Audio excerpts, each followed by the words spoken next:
Welcome to Today Matters, our daily devotional in the Word of God. I'm taking you through the book of Colossians, one devotional at a time. Man, we would really appreciate it if you would hit the like button and the subscribe button as well, so you can subscribe to our channel.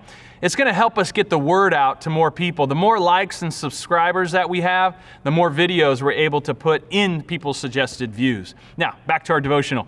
As we move through verse by verse, today we're focusing on Colossians 3:14, which says this, "And over all these virtues, put on love, which binds them all together in perfect unity." Now, Paul's been using the idea of putting on clothes in this section of Colossians as he tells the church the virtues to put on. It's a willful action. He then moves to love, and the idea here is that love is the belt or the sash that really pulls all these things that he just mentioned together. Okay, love is the most important moral quality in the believer's life. It truly is the very glue that produces unity in the church. And so believers will never enjoy true godly fellowship through compassion, kindness, humility, gentleness, or patience, the things that Paul listed just a couple verses earlier. They'll not be able to bear with each other or even forgive each other unless they love one another. See, it really is a picture of your spiritual pants kind of falling down without the belt of love. You will be exposed without love. You have these virtues that are just really too big and bulky. They're big virtues, and you have to have a belt of love to bind them all together. Truly, the belt of love is what keeps them all together. In fact, the way to sum up the commands of Colossians 3:12 through 13 is really to say, love one another. Paul said in Romans 13:10 that love does no wrong to a neighbor. Love, therefore, is the fulfillment of the law. To try to practice the virtues of Colossians 3:12 and 13 without love simply leads to legalism. They must flow from love, which in turn is a fruit of the Spirit-filled life from Galatians 5:22.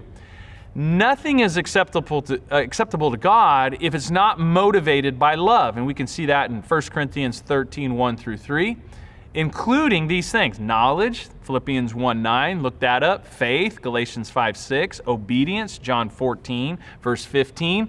Love is the beauty of the believer.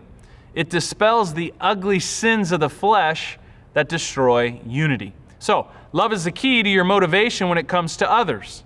If you're struggling feeling love for others, whether they are believers or non-believers, I want to encourage you to pray about it.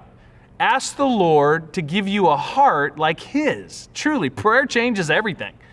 Now, with this past year of division in our communities, it's easy to get a kind of hardened, even a embittered heart. And we don't want to become callous to the needs and to the people around us. We need to continually go to the Lord in prayer and ask Him to soften our hearts for the things that matter to Him. I mean, you're like me, I'm sure. We watch the news or we hear stories of things that are going on. It's frustrating to see where our country is headed sometimes. It's hard not to yell back at the TV. I get it. But we still got to keep praying for a heart that's soft for people that are far from God. It's easy for us to say, well, they can go to hell. But the reality is we're called to prevent that from happening, to help prevent that from happening. When I think about all the lost people in the world, all the people that are just living for themselves, not thinking about others, it can be easy to just not care about them. As I mentioned, we could just lose a heart of love for the people that Christ died for. But Jesus Himself said it in Luke 19:10. I have come to seek and save the lost. In seeking, there is an effort, isn't there? There really is an effort that we have to continually be going after those people that are far from God. So I want to thank you for tuning in to Today Matters. I would really appreciate, again, if you'd hit that like button and the subscribe button to our channel here, as it helps us get more of these devotionals out in front of more people. Who knows? It might get out in front of some of them lost people. It might get out in front of some of those people in political office that really need these devotionals. You can literally help us spread the good news of Jesus Christ just by liking and subscribing. And go ahead and copy the link and send it to someone you know who might just need this from time to time. As a matter of fact, let me encourage you, why not do that today? Because today matters.